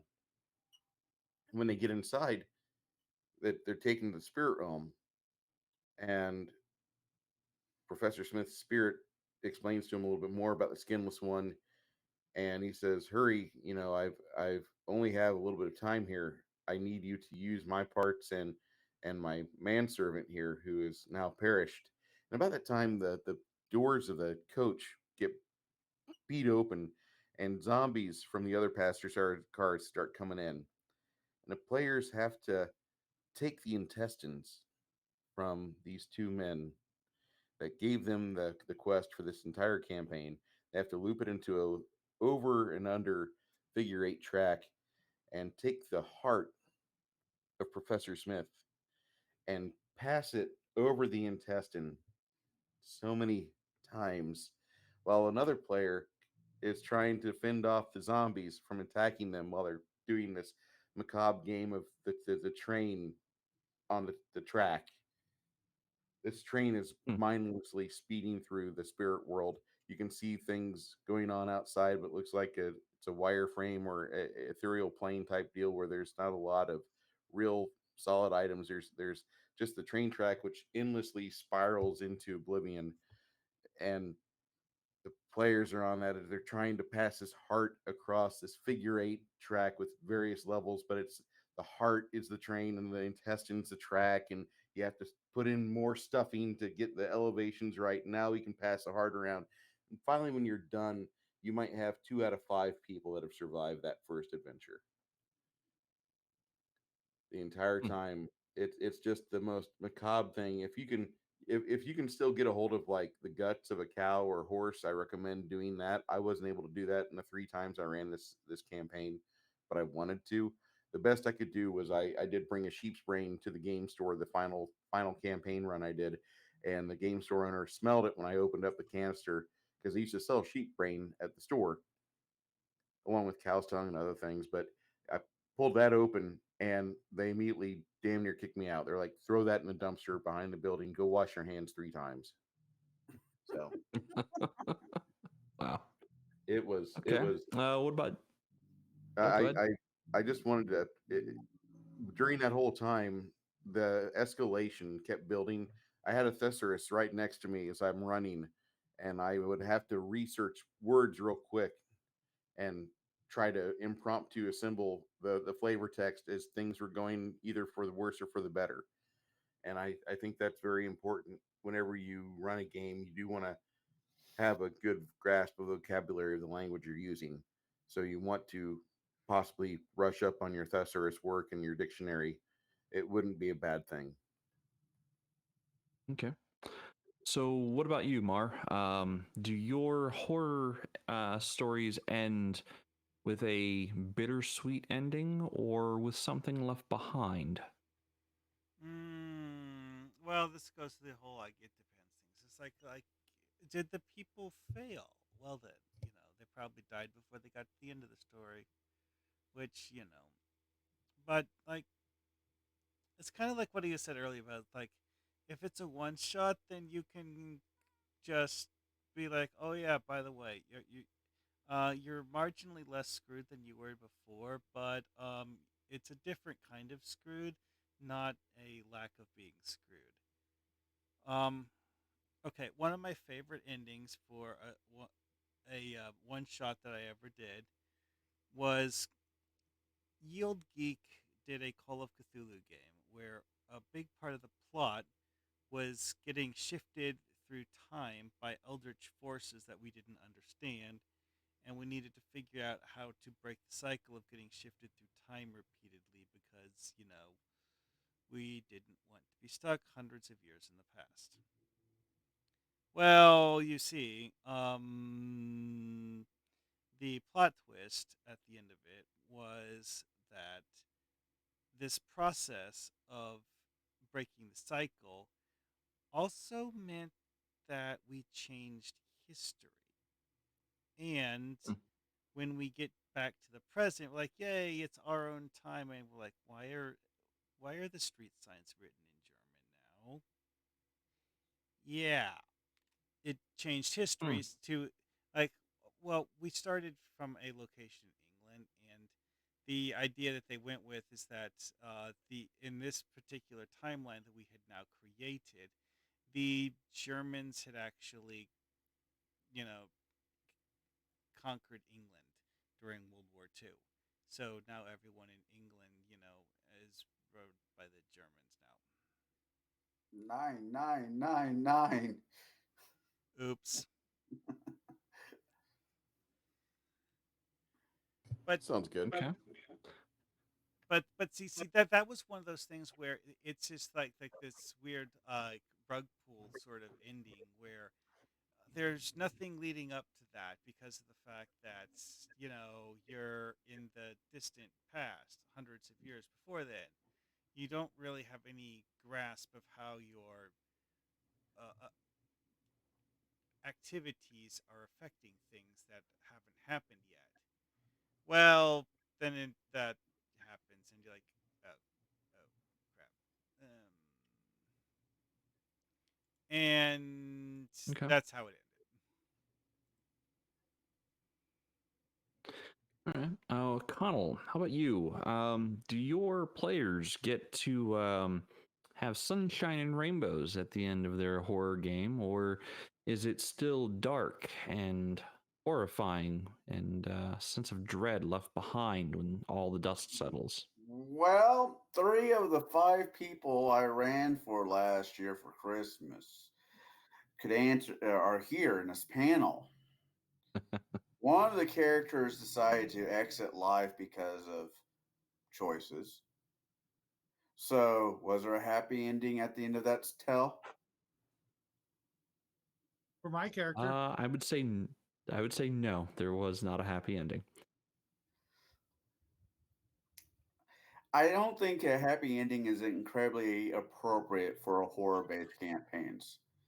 You finally get through wherever, you bust open the door, and you see the gloriness of the morning sun shining down on you, and you think that you're finally free. You know, the evil of the night has been beaten back just for a little bit, and the sun's a little bit more brighter. The flowers are a little bit more, they smell a little bit better, only for a arm reaching out of nowhere, grabbing one of the players and dragging them back into the building or into the ground is normally how I like to end the campaign, especially those.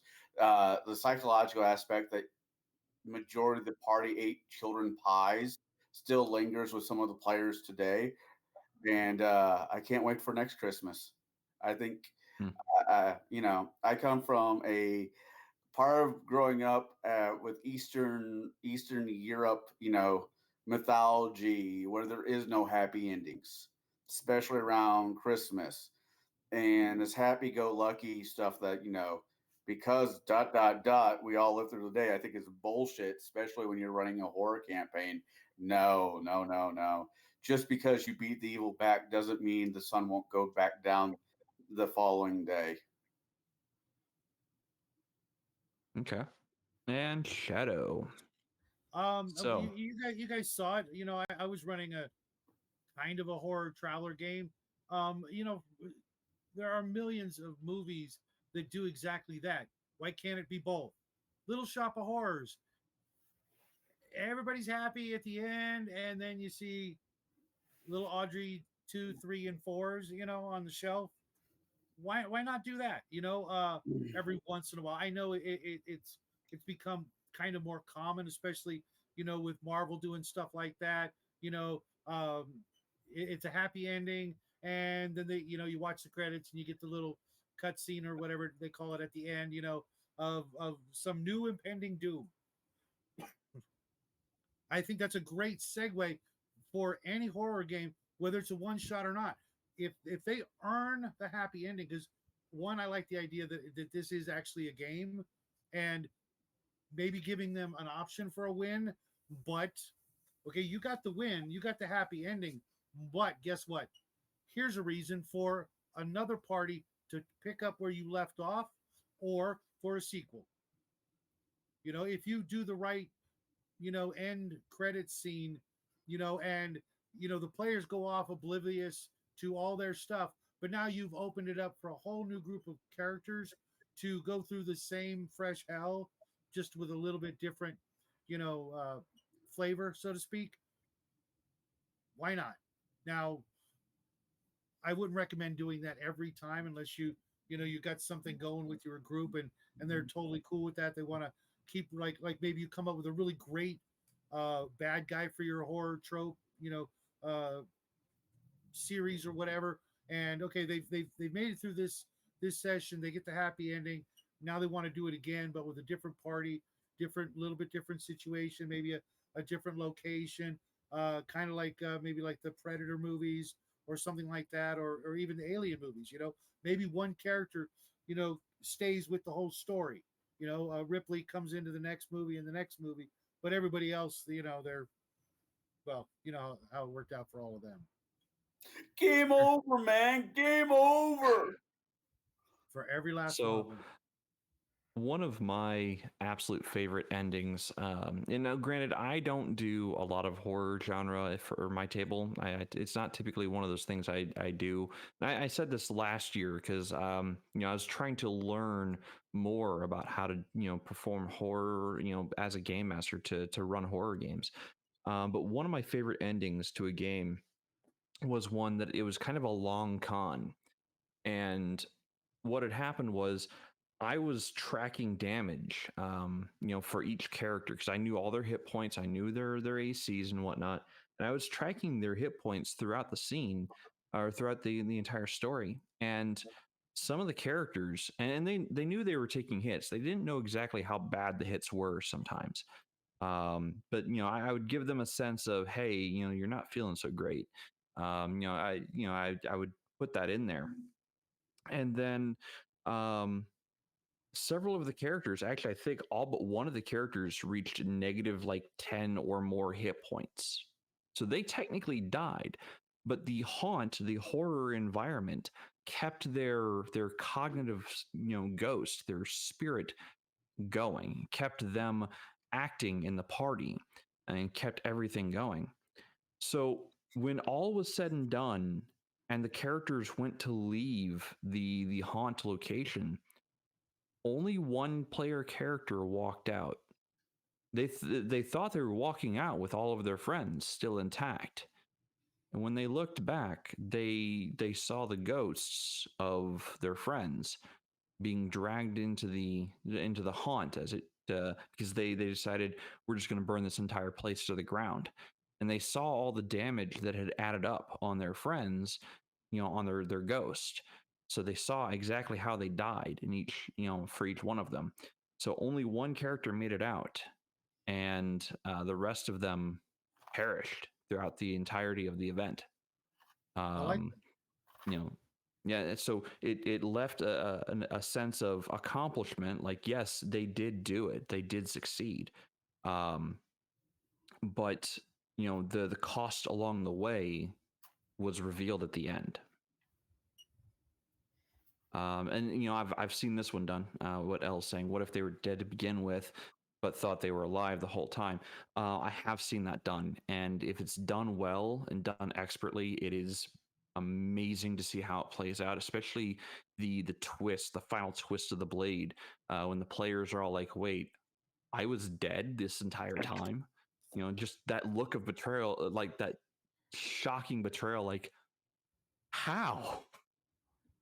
What was So, it? I read it for Lent, Dante's Inferno, but the entire the Divine Comedy, having Dante actually be dead the entire time, and you don't find out until the very end, but finding a way to do that for a campaign. How could you not know spoilers, he's dude. dead it the whole time? Spoilers. Kidding. If No, you I mean, haven't, the book has been out for A almost, long time. I want to say about 500 to 600 years. but he's in hell. How do you not know already he's dead? Right. That's how it works. No, no, not always. Anyway. Not in some mythology, somebody has walked down into the into Hades and was still alive on the way in and on the way out. Well, this discussion, I think, is a good ending point for our discussion. I hope you enjoyed tonight's Gatekeepers. Everybody, I will see you next time, and we'll Happy yeah, trails. we'll have a new topic for next week, the day after Halloween. And remember, Have a great one, everyone. good evening. Now, if you haven't already done so, please consider subscribing to the channels in the video description. If you liked tonight's content, please consider hitting that like button, as it really helps the channel out and tells me that we're doing good things with the channel. So until next time.